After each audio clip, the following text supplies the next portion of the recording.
Hi friends, welcome to our channel. సమీరతోటి మాట్లాడుతూ ఉంటుంది ఇక్కడ హంస. ఏంటి, ఏం చేయాలనుకుంటున్నావు అని అడుగుతూ ఉంటుంది సమీర. నేను ఇక చేయాల్సింది ఆ ఆనందను చంపేయటమే. ఎందుకంటే ఆనందే లేకపోతే అప్పుడు దర్శన్ని నువ్వు పెళ్లి చేసుకోవచ్చు. మీ ఇద్దరి పెళ్ళికి అడ్డుపడే వాళ్ళే ఎవ్వరు ఉండరు. ఆలోచించుకో.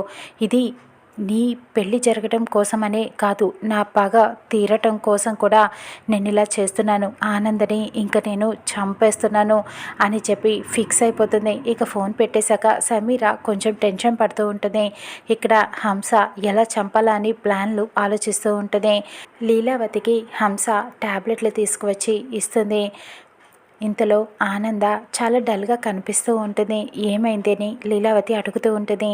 ఏం లేదక్క, కాస్త తలనొప్పిగా ఉంది అంతే అని చెప్పడంతో ట్యాబ్లెట్ ఏమైనా ఇవ్వమంటావా అని అడుగుతూ ఉంటుంది. లేదక్క, కాసేపు నిద్రపోతే అది సర్దుకుంటుంది, నేను వెళ్ళి కాసేపు పడుకుంటాను అని చెప్పి తన గదిలోకి వెళ్ళి పడుకుంటుంది ఆనంద. ఇక్కడ హంస ప్లాన్ చేస్తూ ఉంటుంది. ఒక క్యాండిల్ని వెలిగిస్తుంది. ఇంట్లో ఎవరు కూడా ఉండరు, ఆనంద లీలావతి తప్ప. అందుకని ప్లాన్ చేస్తూ ఉంటుంది. ఇక్కడ ఖచ్చితంగా గదిని తగలపెట్టేస్తాను ఈ క్యాండిల్ తోటి. ఇక ఆనంద ఈ లోకంలోనే లేకుండా పోతుంది. ఎవరు కాపాడటానికి కూడా ఇంట్లో లేరు. ఈ మా అత్త ఏమీ చెయ్యలేదు, ఎందుకంటే కాళ్ళు లేవు కాబట్టి లబోదిబోమని ఏడవటం తప్ప ఏమీ చెయ్యలేదు. ఇక ఆనంద పని ఇవాళతో అయిపోతుంది అని చెప్పి ఇక లీలావతి చూడకుండా అలా తీసుకువెళ్తూ ఉంటుంది. క్యాండిల్ని ఆనంద గదిలోకి తీసుకువెళ్తుంది. అక్కడ కర్టెన్ అంటుకునే విధంగా క్యాండిల్ని వెలిగించి పెడుతుంది.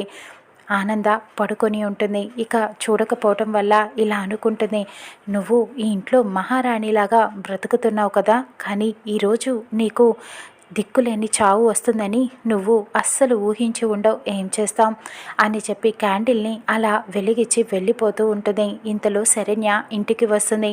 లీలావతితో మాట్లాడుతూ ఉంటుంది. అత్తయ్యగారు ఎక్కడా అని అడగటంతో శరణ్య తనకి తలనొప్పిగా ఉందని పడుకుందమ్మా అని చెప్తూ ఉంటుంది లీలావతి. నేను వెళ్ళి ఒకసారి పలకరించి వస్తాను అని అంటుంది శరణ్య. వద్దులే అమ్మ, పడుకోనివ్వు, తనని డిస్టర్బ్ చేయకు, కాసేపు రెస్ట్ తీసుకుంటుంది అని చెప్పి ఆపేస్తుంది. ఆ చేతిలో ఏంటి బ్యాగ్ అని చెప్పి అడుగుతూ ఉంటుంది. ఇక అప్పుడు శరణ్య అంటుంది, మీకోసమే ఆయిల్ తీసుకొచ్చాను, ఇది వేడి చేసి రాస్తే బాగా పనిచేస్తుందంట, నేను వెళ్ళి వేడి చేసుకొని వస్తాను అని కిచెన్లోకి వెళ్తుంది శరణ్య. స్టవ్ మీద ఆ ఆయిల్ని వేడి చేస్తూ ఉంటుంది. ఇక్కడ హంస అలా క్యాండిల్ని కర్టెన్కి అంటుకునేలాగా పెట్టి బయటకు వచ్చేస్తుంది.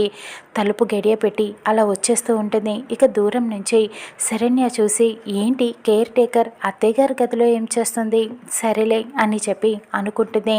ఇక అలాగా హంస వచ్చి లీలావతితో చెప్తూ ఉంటుంది. మీ ట్యాబ్లెట్స్ అయిపోయాయి మేడం, నేను వెళ్ళి తీసుకువస్తాను అని అంటుంది. అదేంటి, జ్యూస్ తీసుకొస్తానన్నావు కదా అని లీలావతి అడుగుతూ ఉంటుంది. మర్చిపోయాను మేడం, ముందు ట్యాబ్లెట్లు తీసుకువచ్చాక అప్పుడు మీకు జ్యూస్ చేసి తీసుకొస్తాను అని హడావిడిగా బయటికి వెళ్ళిపోతుంది. ఇక అక్కడ ఆనంద నిలయం అని ఉన్న ఇంటికి పేరుని బోర్డుని చూసి ఇలా అనుకుంటుంది, ఇక ఈ నిలయంలో ఆనందనే లేకుండా చేస్తాను అని చెప్పి ఇకలా తప్పించుకొని బయటికి వెళ్ళిపోతుంది. శరణ్య ఆయిల్ని వేడి చేసి ఇక్కడ లీలావతి దగ్గరికి వచ్చి తన కాలుకి రాస్తూ ఉంటుంది. ఇక ఒక్కసారిగా ఆనంద గదిలో మంటలు అంటుకుంటాయి. గది అంతా మంటలు ఉంటాయి. ఆనందకి స్పృహ వస్తుంది. లెగిసి చూసేలోపు అక్కడ గది అంతా మంటలు ఉండటం చూసి భయపడుతూ ఉంటుంది. అక్క అక్క అంటూ గట్టిగా పిలుస్తూ ఉంటుంది ఆనంద. కానీ ఇక్కడ లీలావతి శరణ్య కంగారు పడుతూ ఉంటారు. అత్తయ్య అంటూ శరణ్య పరిగెత్తుకుంటూ ఆనంద దగ్గరికి వెళ్తుంది. తలుపు గడియ తీసి లోపలికి వెళ్ళే ప్రయత్నం చేస్తూ ఉంటుంది. ఈ మంటలు ఎలా అంటుకున్నాయి, ఏంటి మంటలు అని చెప్పి చూస్తూ ఉంటుంది. శరణ్య, నువ్వెందుకు వచ్చావు, వెళ్ళిపోమ్మా అని చెప్పి అరుస్తూ ఉంటుంది. ఆనంద, లేదత్తయ్య, నేను మిమ్మల్ని కాపాడుకుంటాను అని చెప్పి ఆనందాన్ని కాపాడే ప్రయత్నం చేస్తూ ఉంటుంది. కానీ ఇక్కడ లీలావతి వెళ్ళలేక ఇబ్బంది పడుతూ ఉంటుంది. వీల్ చైర్లో కూర్చొని వెళ్ళే ప్రయత్నం చేస్తూ ఉంటుంది. కానీ తన వల్ల కాదు, ఇబ్బంది పడుతూ ఉంటుంది. ఆనంద అంటూ బాధపడుతూ ఉంటుంది.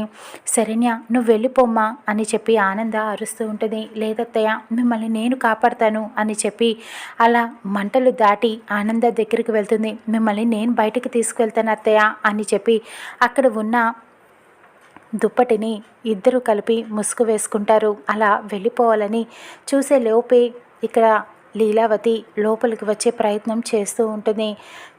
ఇక శరణ్య అంటుంది, అత్తయ్య మీరు వెళ్ళిపోండి, నేను తర్వాత వస్తాను. అక్కడ పెద్ద అత్తయ్య గారిని చూడండి, చచ్చిపడిపోయిన కాళ్ళు కూడా ఇలా తిరిగి వచ్చే అవకాశం ఉంటుంది షాక్లో నుంచి చూసినప్పుడు. అందుకనే మీరు వెళ్ళిపోండి అంటూ ఆనందాన్ని బయటికి బలవంతంగా నెట్టేస్తుంది. ఇక శరణ్య అక్కడే ఉండిపోతుంది. లీలావతి ఇక నడవగలుగుతుంది. ఈ షాక్ నుంచి ఎలాగైనా ఆనందాన్ని శరణ్యాన్ని కాపాడాలని నడుచుకుంటూ వెళ్ళిపోతుంది. తనకి తెలియకుండానే ఆనంద బయటికి వస్తుంది. శరణ్య లోపలే ఉండిపోయిందక్క అని చెప్పడంతో ఇక శరణ్యాన్ని కాపాడటానికి లీలావతి వెళ్తుంది. అక్కడ ఉన్న దుప్పటిని తీసుకొని అడ్డుగా వేస్తుంది మంటల మీద. శరణ్య రామ్మ, నేను నిన్ను కాపాడుతాను అంటూ ఇక లీలావతి శరణ్యాని బయటికి తీసుకువస్తుంది. ఆ మంటల నుంచి కాపాడుతుంది. ఇక ఒక్కసారిగా అందరూ బయటపడతారు. మంటల నుంచి, ప్రమాదం నుంచి తప్పించుకుంటారు. ఇంతలో దర్శన్, కోటేశ్వరరావు, రాజేశ్వరరావు అందరూ కూడా ఇంటికి వస్తారు. మంటలు ఆర్పే ప్రయత్నం చేస్తూ ఉంటారు. ఇక మంటలు ఆర్పేస్తారు. ఎలా జరిగింది ఇదంతా అని చెప్పి అడుగుతూ ఉంటారు. ఇక దర్శన్ కంగారు పడుతూ ఉంటాడు. మామ్, నీకేం కాలేదు కదా, బాగానే ఉన్నావు కదా అని అడుగుతూ ఉంటారు. ఏంటి, ఎందుకు ఇలా జరిగింది, మంటలు ఎందుకు అంటుకున్నాయి అని అడుగుతూ ఉంటారు. మీరందరూ ఇలా చూస్తున్నారేంటి అని ఆనంద అడుగుతూ ఉంటుంది. నాకు ఈరోజు చాలా సంతోషంగా ఉందని చెప్తుంది. దర్శన్ అంటాడు, మంటలు అంటుకుంటే సంతోషంగా ఉందంటావేంటి మామ్ అని అడుగుతూ ఉంటాడు. మీరందరూ కాలిపోయిన గది గురించి ఆలోచిస్తున్నారు. నేను శరణ్య బయటపడ్డామని చూస్తున్నారు, కానీ అక్కకి కాళ్ళు వచ్చాయి, అది గమనించారా అని అడుగుతూ ఉంటుంది. ఇక లీలావతికి కూడా అప్పటిదాకా తెలియదు. అవును, నాకు కాళ్ళు వచ్చేసాయి అంటూ సంతోషపడుతూ ఉంటుంది. దీని అంతటికీ కారణం శరణ్యనే. మేమిద్దరం ఎప్పుడూ బయటపడే వాళ్ళమే, కానీ ఇలాగా షాక్లో ఉన్నప్పుడు కాళ్ళు తిరిగి వస్తాయని శరణ్య చెప్పింది. అందుకనే శరణ్య అక్కడే ఉండిపోయిందక్క. నీకోసం నువ్వు వెళ్ళి శరణ్యాని మంటల్లో నుంచి కాపాడి బయటికి తీసుకువచ్చావు అని అనటంతో ఇకప్పుడు శరణ్యాని ఆనంద హత్తుకుంటుంది. ఆనందంతో లీలావతిని కూడా దగ్గరికి తీసుకుంటుంది. ఇకప్పుడు లీలావతి ఆశ్చర్యపోతుంది. ఆనంద అసలు కోడలేనా లేకపోతే ఇంటి దేవత అని చెప్పి అడుగుతూ ఉంటుంది. శరణ్యాన్ని దగ్గరికి తీసుకుంటూ ఉంటుంది. అసలు ఇదంతా ఎలా జరిగింది అని అందరూ ఆలోచిస్తూ ఉండగా ఇదంతా ఆ కేర్ టేకర్ వల్లే జరిగిందని శరణ్య చెప్తుంది. అదేంటి, తనేం చేసింది అని దర్శన్ అడుగుతూ ఉంటాడు. అవును, అత్తయ్య గారిని చంపేయాలని తను ప్లాన్ చేసింది. నేను నూనెని వేడి చేస్తున్నప్పుడు తను అత్తయ్యగారి గదిలో నుంచి రావటం నేను చూశాను అంటూ చెప్తూ ఉంటుంది. ఇకప్పుడు హంస తిరిగి ఇంటికి వస్తుంది. ఏంటి, ఇంట్లో నుంచి ఏమీ ఏడుపులు వినిపించట్లేదు అని ఆలోచించి లోపలికి వెళ్తుంది. ఇదేంటి, ఈవిడ నుంచుంది, కాళ్ళు వచ్చేసాయి, ఆనంద బయటపడిపోయింది, ఏంటి ఏమైంది, షార్ట్ సర్క్యూట్ జరిగిందా ఏంటి అని అందరినీ అడుగుతూ ఉంటుంది. కానీ ఇంట్లో అందరూ కూడా హంస వైపు చాలా కోపంగా చూస్తూ ఉంటారు. ఇక ఎవరన్నది, ఎందుకు ఇలా చేసిందన్నది ఆనంద తెలుసుకుంటుందా? చూద్దాం రానున్న ఎపిసోడ్లో.